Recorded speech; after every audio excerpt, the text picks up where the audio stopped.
ঘোষণাপত্র পাঠ করার জন্য বিনীত অনুরোধ করছি দৈনিক আমার দেশের সম্পাদক মাহমুদুর রহমানকে। আমরা আজকের এই অনুষ্ঠানের ঘোষণাপত্র পাঠ করার জন্য বিনীত অনুরোধ করছি দৈনিক আমার দেশের সম্পাদক মাহমুদুর রহমানকে। আর এই ঘোষণাপত্রে আমাদের সকলের আজকের বক্তব্য। বিসমিল্লাহির রহমানির রহিম। বিসমিল্লাহির রহমানির রহিম। আল্লাহর নামে শুরু করছি, যিনি পরাক্রমশীল, পরাক্রমশালী, যিনি ন্যায় বিচার প্রতিষ্ঠাকারী, যিনি মজলুমের পাশে থাকেন আর জালিমের পরিণতি নির্ধারণ করেন। আজ আমরা বাংলাদেশের জনতা যারা জুলুমের ইতিহাস জানি, প্রতিবাদের চেতনা ধারণ করি, সমবেত হয়েছি গাজার মৃত্যু ভয়হীন জনগণের পাশে দাঁড়াতে। আজকের এই সমাবেশ কেবল প্রতিবাদ নয়, এটি ইতিহাসের সামনে দেওয়া আমাদের জবাব, একটি অঙ্গীকার, একটি শপথ। এই পদযাত্রা ও গণজামায়াত থেকে আজ আমরা 4টি স্তরে আমাদের দাবি সহ উপস্থাপন করব। আমাদের প্রথম দাবিগুলো জাতিসংঘ আন্তর্জাতিক সম্প্রদায়ের প্রতি, যেহেতু জাতিসংঘ আন্তর্জাতিক সম্প্রদায় সকল জাতির অধিকার রক্ষার, দখলদারিত্ব, গণহত্যা রোধের সংকল্প প্রকাশ করে, এবং আমরা দেখেছি গাজায় প্রতিদিন যে রক্তপাত, যে ধ্বংস চলছে, তা কোনো একক সরকারের ব্যর্থতা নয়, বরং এটি একটি আন্তর্জাতিক ব্যর্থতার ফল। এবং এই ব্যর্থতা শুধু নীরবতার মধ্যেই সীমাবদ্ধ নয়, বরং পশ্চিমা শক্তি বলয়ের অনেক রাষ্ট্র সরাসরি দখলদার ইসরায়েলকে অস্ত্র, অর্থ ও কূটনৈতিক সহায়তা দিয়ে এই গণহত্যাকে দীর্ঘস্থায়ী করেছে। এবং এই বিশ্ব ব্যবস্থা দখলদার ইসরায়েলকে প্রশ্নবিদ্ধ না করে বরং রক্ষা করার প্রতিযোগিতায় নেমেছে। সেহেতু আমরা জাতিসংঘ ও আন্তর্জাতিক সম্প্রদায়ের প্রতি জোরালো দাবি জানাচ্ছি: 1. জায়নবাদী ইসরায়েলের গণহত্যার বিচার আন্তর্জাতিক আদালতে নিশ্চিত করতে হবে। 2. যুদ্ধবিরতি নয়, গণহত্যা বন্ধে কার্যকর ও সম্মিলিত পদক্ষেপ গ্রহণ করতে হবে। 3. 1967 সালের পূর্ববর্তী ভূমি ফিরিয়ে দেওয়ার জন্য বাধ্যবাধকতা তৈরি করতে হবে। 4. পূর্ব জেরুজালেমকে ফিলিস্তিন রাষ্ট্রের রাজধানী হিসেবে আন্তর্জাতিকভাবে স্বীকৃতি দিতে হবে। এবং 5. ফিলিস্তিনিদের আত্মনিয়ন্ত্রণ, নিরাপত্তা এবং রাষ্ট্রীয় সার্বভৌমত্ব প্রতিষ্ঠার পথ উন্মুক্ত করতে হবে।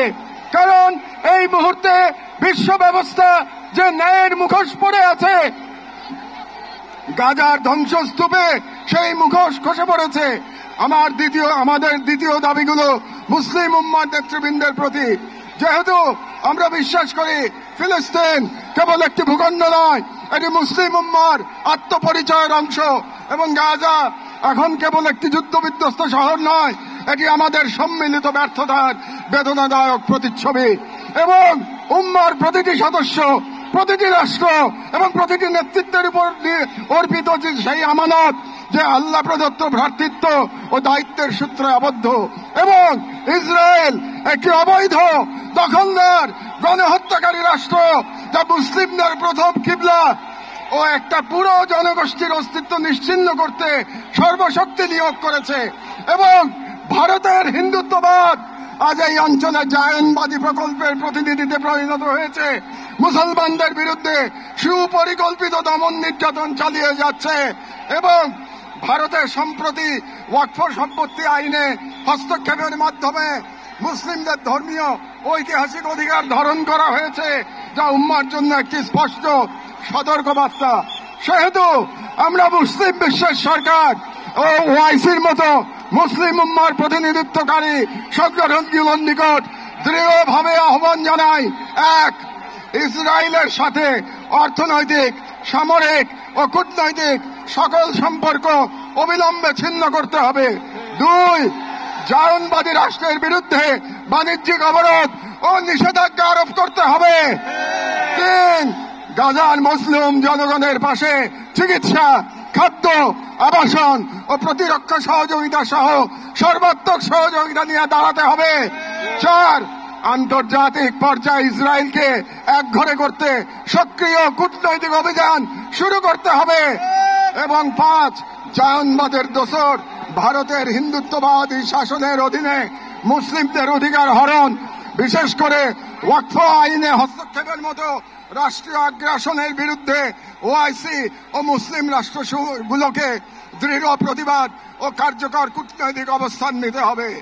কারণ গাজার রক্ত প্রবাহে আমরা লজ্জিত হওয়ার আগেই গাজার পাশে দাঁড়ানোই উম্মার জন্য সম্মানের একমাত্র পথ।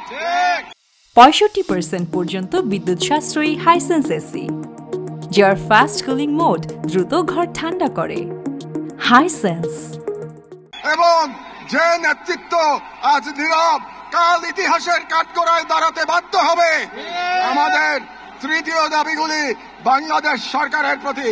যেহেতু বাংলাদেশ একটি মুসলিম সংখ্যাগরিষ্ঠ রাষ্ট্র, যার স্বাধীনতা সংগ্রামের ভিত্তিতেই নিহিত রয়েছে অন্যায় অবিচারের বিরুদ্ধে প্রতিরোধের চেতনা, এবং আমরা বিশ্বাস করি ফিলিস্তিনের প্রশ্নে বাংলাদেশ কেবল মানবতার নয়, ইমানের পক্ষেও এক ঐতিহাসিক অবস্থানে রয়েছে।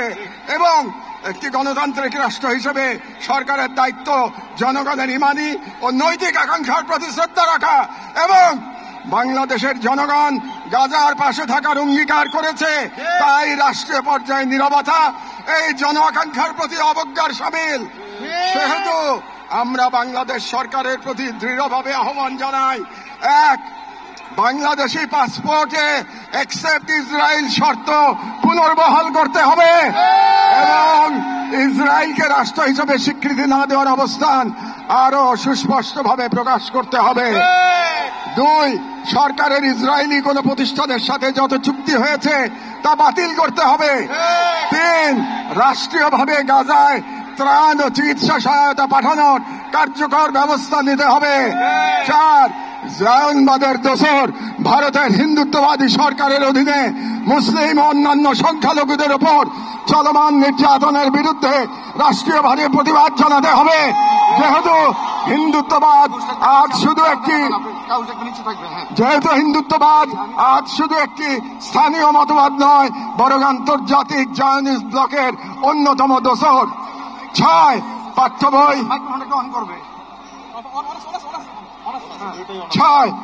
বই ও শিক্ষানীতিতে আল আকসা, ফিলিস্তিন এবং মুসলিমদের সংগ্রামী ইতিহাসকে অন্তর্ভুক্ত করতে হবে, যাতে ভবিষ্যৎ মুসলিম প্রজন্ম নিজেদের ইতিহাস, ঐতিহ্য ও আত্মপরিচয় নিয়ে গড়ে ওঠে।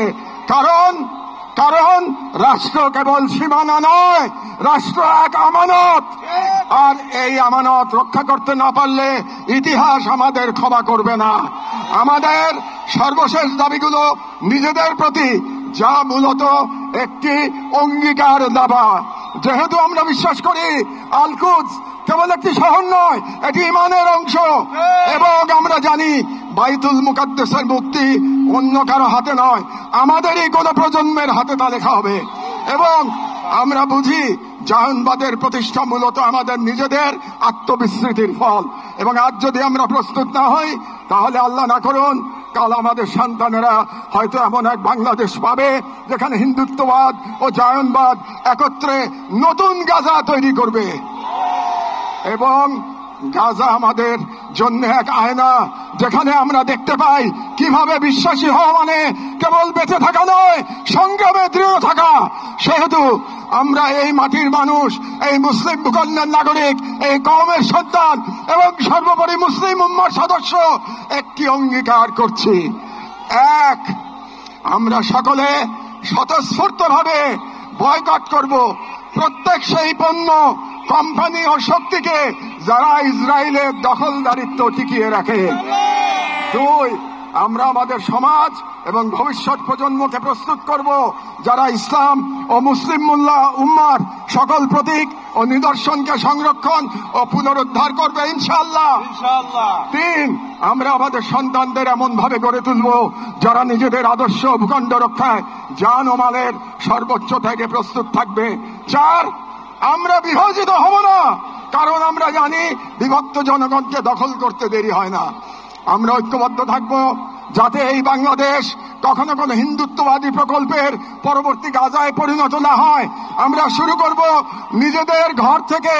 ভাষা, ইতিহাস, শিক্ষা, সংস্কৃতি, অর্থনীতি, সমাজ সবখানে এই অঙ্গীকারের ছাপ রেখে আমরা মনে রাখব, গাজার শহীদরা কেবল আমাদের দোয়া চান না, তারা আমাদের প্রস্তুতি চান। শেষ কথা, শান্তি বর্ষিত হোক গাজার সম্মানিত অধিবাসীদের উপর, তাদের উপর যারা নজিরবিহীন সবর করেছেন, যারা অবিচল ইমানের পর প্রমাণ দিয়েছেন, যারা ধ্বংসস্তূপের মাঝেও প্রতিরোধের আগুন জ্বেলেছেন, বিশ্বের নীরবতা উদাসীনতার যন্ত্রণা হাসি মুখে বুকের মাঝে ধারণ করেছেন। শান্তি বর্ষিত হোক তাদের প্রতি যারা নাম রেখে গেছেন ইজ্জতের খতিয়ানে। শান্তি বর্ষিত হোক হিন্দ রজব, রিম এবং ফাদি আবু সালেহ সহ সকল শহীদদের উপর, যাদের রক্ত দ্বারা গাজার পবিত্র ভূমি আরো পবিত্র হয়েছে, যাদের চোখে ছিল প্রতিরোধের অগ্নিশিখা। শান্তি বর্ষিত হোক বাইতুল মুকাদ্দাসের গর্বিত অধিবাসীদের উপর, যাদের হৃদয়ে এখনো ধ্বনিত হয় আল কুদস লানা, আল কুদস আমাদের। গাজার জনগণকে অভিনন্দন। আপনারা ঈমান, সবর আর কুরবানির মহাকাব্য রচনা করেছেন, দুনিয়াকে দেখেছেন ঈমান আর তাওয়াক্কুলের শক্তি। আমরা বাংলাদেশের মানুষ শাহজালাল আর শরীয়তুল্লাহর ভূমি থেকে দাঁড়িয়ে আপনাদের সালাম জানাই, আপনাদের শহীদদের প্রতি ভালোবাসা ও শুভেচ্ছা জানাই। আর আমাদের কণ্ঠে উচ্চারিত হয় এই দোয়া, হে আল্লাহ, গাজার এই সাহসী জনপদকে তুমি সেই পাথর বানিয়ে দাও যার উপর গিয়ে ভেঙে পড়বে চাইনিজদের সব ষড়যন্ত্র।